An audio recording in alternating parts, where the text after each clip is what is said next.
I am somebody who I will, for better or worse, die on the Bryce Young hill. I know what I see. I know what I saw at Alabama. I know what I even saw last year in moments. Like it, you can look at the stats and. I'll be the first to admit they don't look great, but then you start like breaking down actual film. Like I'm somebody who like will go and watch like a film breakdown and be like, I know this guy isn't as bad as everybody is making him out to be. That feels like the lazy take is that like, oh, he sucks. You saw the drops too on your film study that I did? Of course I saw the drops, and I saw There were some like absolute 45 breadbasket drops. dude. I'd never Oh seen my anything like god! it. And when he was in the two, like I watched a compilation the other day. It was like just a few minutes, but it was like a 2-minute drill with the game on the line. I think it was like one week it was against the Falcons in like the pouring down rain, and the other week it was against the Packers. And I mean, this dude was just dropping fucking darts, like breadbasket, right at the hash marks, right at the out of bounds line. Like it was pure art, bro. And I'm like, no, yeah, this dude is him. Like I know that he's him. When you give this guy a little bit of protection, I mean, I know he's small, but we've seen small before. And to go back into Dave Canales, we watched what he made Baker Mayfield last year. We watched with what Baker did with his leadership. And Baker was a cast-off, bro. Like, he went to Carolina. He couldn't make it happen in Carolina. He got shipped off to the Rams and, kind of had to be that Sean McVay restructure project that he does every year. Carson Wentz was last year, Jimmy G's this year. He does this to like quarterbacks every year. It's Make-A-Wish quarterback.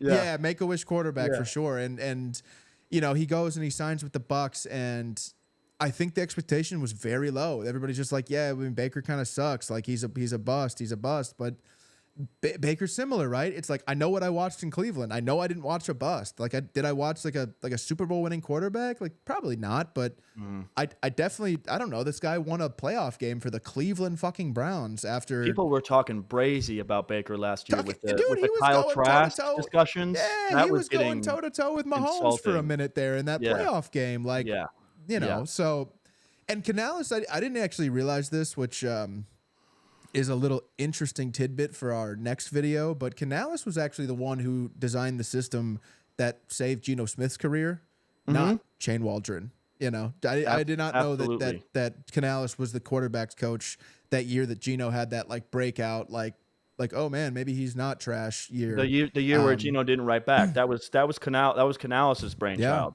Yeah. Maybe. What do you say to them? Yeah, they wrote me off. I ain't right back though. That's the problem. I ain't right back. Let's go. All right. Congratulations, Geno. Yeah. No, I did. Yeah. I was not aware of that. So that was an interesting little tidbit of information to find out. And yeah, I'm with you, dude. I think Canales is him, bro. Like there's this league, we've talked about it in other videos, but for better or for worse, this league is going in an offensive direction, point blank period. You want to have an offensive coach as your commander in charge right now. It's just what you want. This is an offensive league that has great defenses, but it's these defensive coaches are kind of being phased out, and they're not winning the big game. It's all the offensive coaches. So to have an offensive guy come in and establish a culture that is, from what kind of you and I were talking about and what we were both seeing, was that it's very much of like, let's not talk about last year. Last year didn't happen. We're gonna all forget about it. Yeah, we're gonna not even it didn't happen basically. And to me, never happened. It never happened. No way. We got you. Not a chance. Not this time. It never happened. Not this time. A writer made it up. Yeah. Fully. And I think as you and I are going through our process here with these teams, we happen to find a lot of the same stuff. And I want you to talk about this a little bit, but it very much felt like how we were with Trevor Lawrence and Urban Meyer in Jacksonville a few years ago. It felt it feels very similar to that, but there's a completely different narrative going on with these two players when it comes to Bryce Young and Trevor Lawrence. So take it away for me and tell these people kind of what you and I were talking about when it comes to this narrative, because I totally agree with you on this take. Well, it's interesting because going back to Canales, one of the things that was really, really fascinating for me is that, the mini camps, the OTAs started recently, and they were interviewing Bryce, of course, and interviewing Dave. And Dave said something really, really interesting to me, in my opinion. The reporter asked him, how is Bryce coming along with the playbook? And Dave said, we're not working on the playbook. We're learning concepts. How do you feel like, I know it's very, very early, but how do you feel like Bryce is, how is Bryce picking up the playbook? He's doing fantastic with it, and the way that we do it is part to whole, really. So as we teach our concepts, just for an example, okay, so we say we have a pass concept, right? We're not going to use 6 different formations today to run this concept. It becomes something really good that we're effective at. We'll start to build it out. So for us, the formations are pretty vanilla, so that we can just teach the concept and what we want out of each route, the depth, the footwork for Bryce, for Andy, for Jack, and so that's the approach right now. So, and I was like, oh, this guy's like undoing everything of last year, and like teaching this guy to play pro football from the beginning 100%. As if last year didn't happen. And like you said, it reminded me so much of year 2, Doug Peterson gets hired. If you go back and look at a lot of the things that Doug was saying about Trevor, it was a lot of the same kind of speak. It was like, we really like what Trevor can do.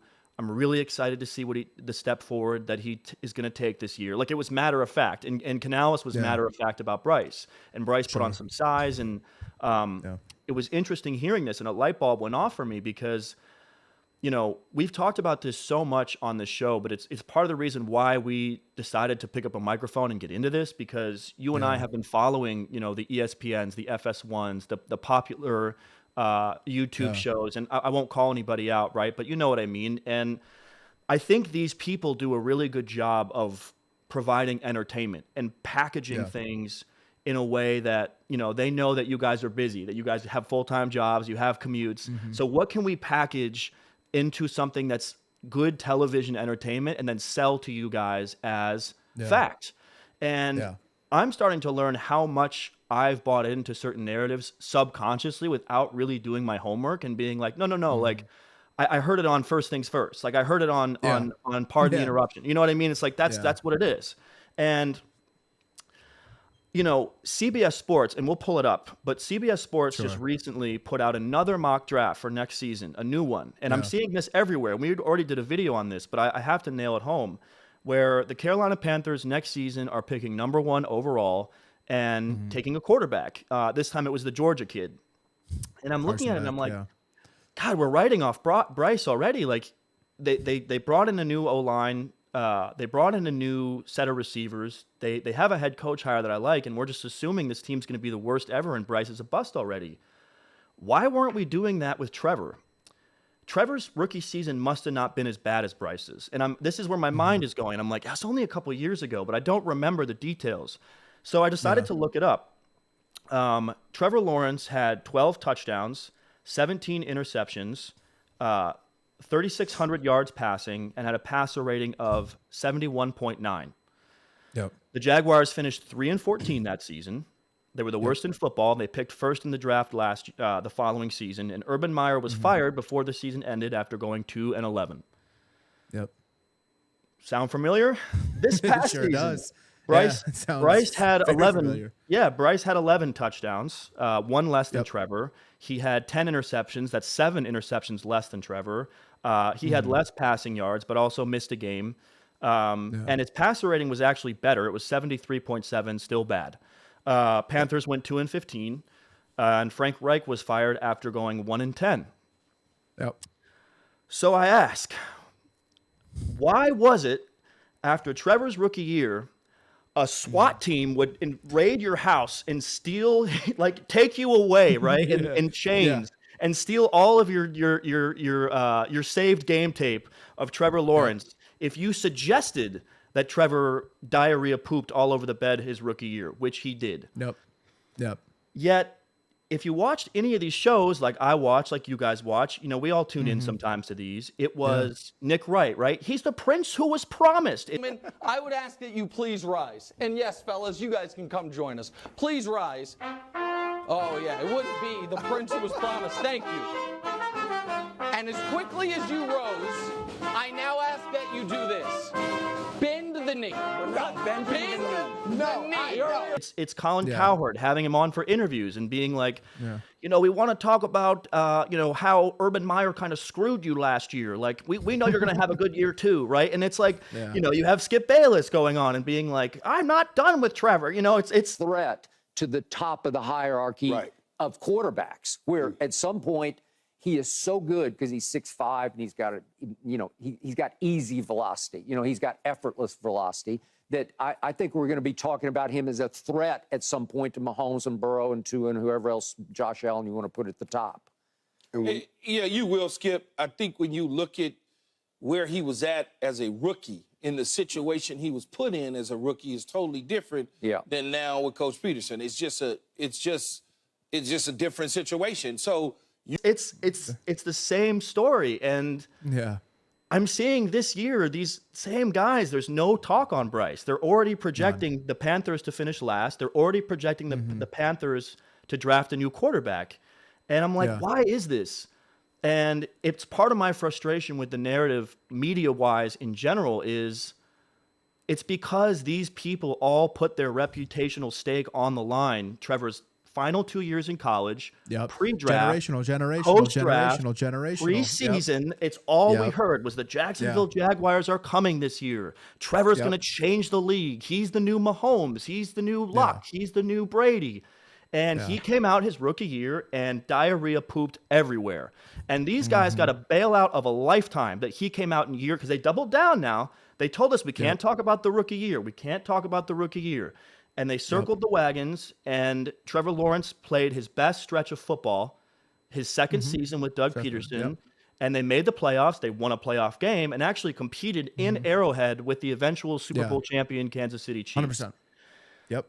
I'm actually not even as high on Bryce as you are, to be honest. I like him, but at the very least, how come the same? I just gave you the numbers. I just gave you both number one overall picks. Both came from really good college teams. Why is Bryce Young not being given the same leeway? It's because these people are trying to cover their asses, and they didn't have stake in the game with Bryce Young. So I feel bad because I feel like fans are being misled a little bit, and they're being convinced by the media to throw to throw everything out on Bryce Young this year if he's not amazing. And I think we're going to see a lot of improvement with him, and I think a lot of these guys are going to look wrong. And I guess all I ask for football fans, Panthers fans, anybody, let's just give this guy the same treatment that we gave Trevor after his awful rookie season, because I think Bryce showed some flashes last year, and I think with this staff and with these weapons, I think he deserves another chance just like Trevor did. And Trevor proved us all right with his second chance, so there's no reason why Bryce can't. That's it. That's my take on it. No, I love that. And even to further in your point, right? It's like when the Jags had that first overall pick, and we all knew it was either Trayvon Walker or Aiden Hutchinson. It was never, Malik Willis, Kenny Pickett, all those guys that they were like, they had Malik Willis, and obviously we know what Malik Willis is now, which was not a good player, but they had Malik Willis mocked to. I mean, Mel Kiper had Malik Willis mocked to the Lions at 2. So it's not like they weren't doing the whole, this draft there's not a quarterback who's draftable in this one. It's like, no, they had a guy mocked at 2. Granted, we all know now he wasn't draftable, but that doesn't really matter, right? You have professionals. These same people you're talking about are going out there saying, Detroit needs to move off Jared Goff and go with Malik Willis at 2. So it's like, well, why can't they just take Malik Willis at 1 then? Because they picked their guys.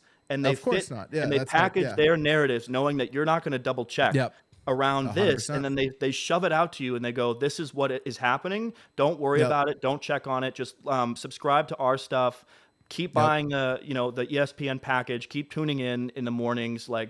And it's just dishonest. I mean, I'm convinced that FS1 and ESPN teamed together and burned the Trevor Lawrence rookie tapes in the parking lots. Which was like kerosene and fire. We're just like, that never happened. It's not about money. It's about sending a message. Everything burns. It's just like, it did. It was horrible rookie year, and he bounced back. So why can't Bryce bounce back? I don't know. I think it's disrespectful, and he can and he will. Yeah, exactly. You know what I mean? Like just put it's just how I feel. like I said, I don't even know yet. I'm just open to the possibility that he deserves a second chance, and I just don't understand the contrast in narrative. But then again, when you understand like how media works, you kind of do begin to understand why we're told he's a bust, and we were told Trevor. It was all Urban's fault that Trevor was horrible. Yeah. So